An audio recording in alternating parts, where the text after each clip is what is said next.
Okay guys, I'm back with another movie review, and today it is The Descent 2. I did The Descent 1 last week, and some people were wondering if I would do the sequel, so I figured I'd go ahead and watch it and get it up. When I do these movie reviews, I always rewatch the movies. If it's a request, even if it's something I've seen before, I always rewatch the movies. I don't try and make a video off of something I saw years ago. So if someone requests a movie, or I'm doing just a movie review in general, I always rewatch the movies. That way it's fresh in my mind for these videos, and I don't have to try and struggle to remember what I thought about the movie, and I just take my notes as I rewatch it. So The Descent 2, like I said in my other video, I am a fan of this movie. This is a good movie. I really liked it, and I thought it was a great sequel, great follow-up to the first movie. If you have not seen The Descent 1, you should definitely watch it before you watch the sequel. There's a ton of characters and backstory that you really need to know before watching the sequel. So if you haven't seen it, I would definitely check out The Descent 1. And if you have seen it and were a fan, watch the sequel because it is good. I think it's a great movie. So on to the movie. This one came out in 2009, by the way. It starts off with this guy. He's driving down the road and he almost hits a deer, so he slams on his brakes, and then we see Sarah from the first movie, covered in blood, slam onto his window. So then, I'm not sure what the timeline of events here is, but I think it's fairly, maybe a day or two after the events of the first movie, is what I'm assuming. We see police and reporters outside the cave talking about the missing women. The police try to question Sarah, but she can't remember anything about what happened down in the caves. The sheriff actually makes Sarah go back down into the caves. This guy is unbelievable. He's a huge asshole throughout the entire movie. He does a lot of villainous things. And so he makes her go back down into the caves, along with his deputy, who is a female police officer, and 3 cave specialists. Now, to get back into the caves, they go and they meet this guy who has a mine shaft on his land. And he has an old mining elevator they use to lower people down into it. And he actually tells a story about how his grandfather or his friends or something, I can't remember, went down in there and never came back. They were eaten or something. Well, we know they were eaten, but he just says they never came back. So he obviously knows there's something down in these caves. But, they want to use his elevator. He's like, okay, that's fine. So they get lowered down in there. And as they navigate the caves, the deputy tries to help Sarah remember what happened, but she's only seeing flashes of the past at this point. They find a dead body. A rat crawls out of its mouth. It's one of the girls. This was pretty cool. The sheriff suspects that Sarah is the one who did all of this. Like I said, he's a huge asshole. He actually thinks she killed her friends, or he suspects her. They start moving through a narrow tunnel, and then all of a sudden her memory comes back and she remembers everything. I'm sorry if my air conditioner is causing a little bit of noise. But then she remembers everything, and she snaps, she freaks out, she kicks the sheriff in the face, she elbows the deputy, punches one of the specialists, and just takes off on her own. While looking for Sarah, the sheriff for some reason pulls a gun. I guess he thinks he's going to make her stop by pointing it at her, or he intends to shoot her. I don't know. But he pulls out a gun, which the specialist told him not to bring, so you know what's going to happen now. So he pulls this gun out, a monster jumps out, scares him, he fires it up into the air, and it causes a cave-in. Now you know this is going to happen. They have to have a way for them to explain that they can't get out, so there's always a collapse in the cave. But it works. It helps build suspense knowing that they're trapped down there. They have to find an alternate way out. So, then because of the cave-in, one of the specialists, this girl, she gets trapped in between some boulders. So the other 2 specialists go to try and find another way into her to save her. And as she's trapped, we, the viewer, see a monster crawling around, just lurking around outside. So the specialist and the deputy, they find a video camera showing them footage from the first movie. Sarah's actually in the cave listening to the footage. A monster shows up and scares them. They all take off in different directions. Sarah hears the deputy screaming, and she kind of sneaks up behind her, puts her hand over her mouth, and drags her back because she remembers the monsters. She knows that they can't see, they only go off of hearing.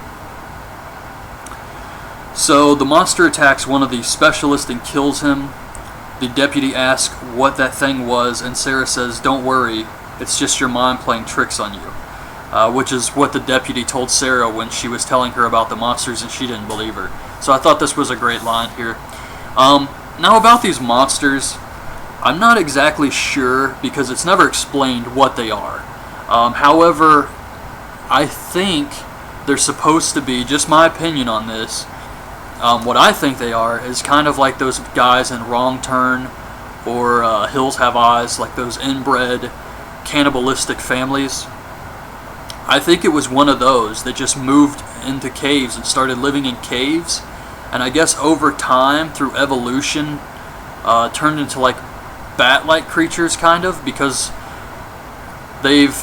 since they only live in the caves, they have no need for eyesight since it's completely dark down there. So they eventually just lose the eyesight, and their hearing is increased.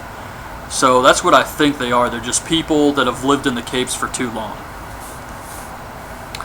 So the monsters start trying to dig their way into the trapped girl. She climbs out the top, and as she's climbing out, the monster's following her, and she kicks a rock, causing the top of the cave to collapse on its head. This was a pretty awesome, gory sequence here. It just squashes his head completely. She meets up with the other specialist who's still alive, and they run off together. They're trying to hide from the monsters. They do this thing where they put their backs together and slowly climb up the wall. The monster just walks by him. I have no idea how he didn't hear all this heavy breathing, if they have like enhanced hearing, because I mean that's what I imagined, is they would easily be able to hear any sounds, but they couldn't even hear all this heavy breathing. But eventually the sheriff calls their walkie-talkies, so the monster's alerted to where they are. They get away from the monster, and then they come to a big cliff, a big drop-off, and they can't make it to the other side. However, the body of one of the girls from the first movie is dangling in the middle. So the guy tells the girl, "You go ahead, jump across." She's reluctant, but she does.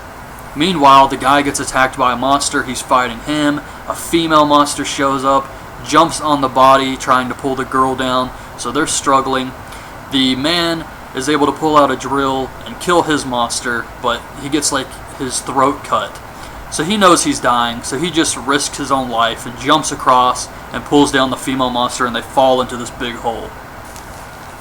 So the girl, he sacrificed himself for her. She swings across to the other side, and then she gets killed anyway. There's another monster waiting over there anyways, so yeah. The sheriff is about to get killed by a group of monsters, and Juno from the first movie shows up. She's back, she's alive, she survived somehow, and she kicks all kinds of ass. Meanwhile, Sarah and the deputy fall into a big pool of poo. This is where all the monsters come to take a crap, and they fall into this, and they end up getting in a fight with another monster, but they're successful, they defeat it. And then at the top of the pool, we see another monster come, and it just takes a crap and walks away. And that was it. So yeah, the sheriff and Juno bump into Sarah and the deputy. Now if you remember from the first movie, Sarah left Juno for dead. She sacrificed her so that she could escape, but it was only because Juno killed Beth or Rebecca. However, it was an accident, but still. So they start fighting. Juno's about to kill her but decides not to. I don't know what the hell the sheriff was thinking here. He didn't even pull his gun. So Juno lets her up. They argue about who to follow. Sarah wants to go this way. Juno wants to go that way. The sheriff handcuffs himself to Sarah, this dumbass, and that way they have to follow Juno's path out. Now, they get to this bridge, really loose bridge of rocks they have to cross. It's better to go one at a time. Juno makes it. The deputy makes it. Sarah says, "Listen, there's too much weight here." The sheriff doesn't care. He says, "You're not going to leave me down here." So of course, he's a big guy, and the bridge collapses. Sarah makes it across, but she's handcuffed to him, so his weight's pulling her down. She's screaming in pain.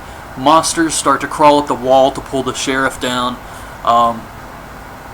So they only have one option: cut the sheriff's arm off.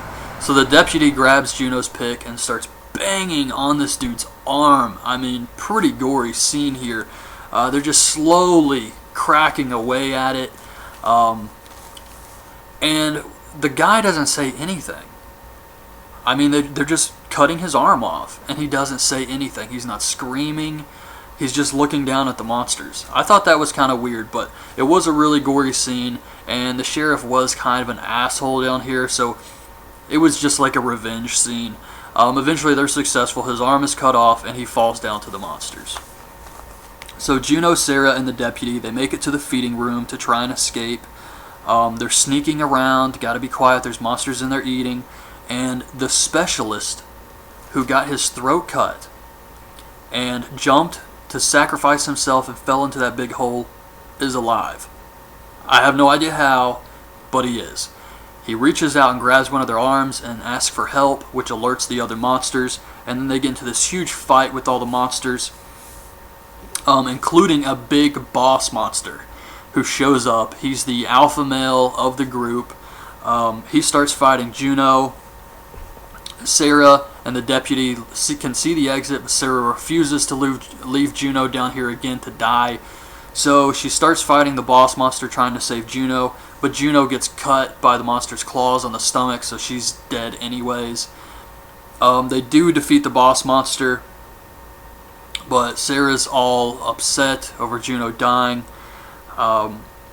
And the deputy, they had talked before about how she just wants to see her little girl again. So Sarah wants the deputy to escape.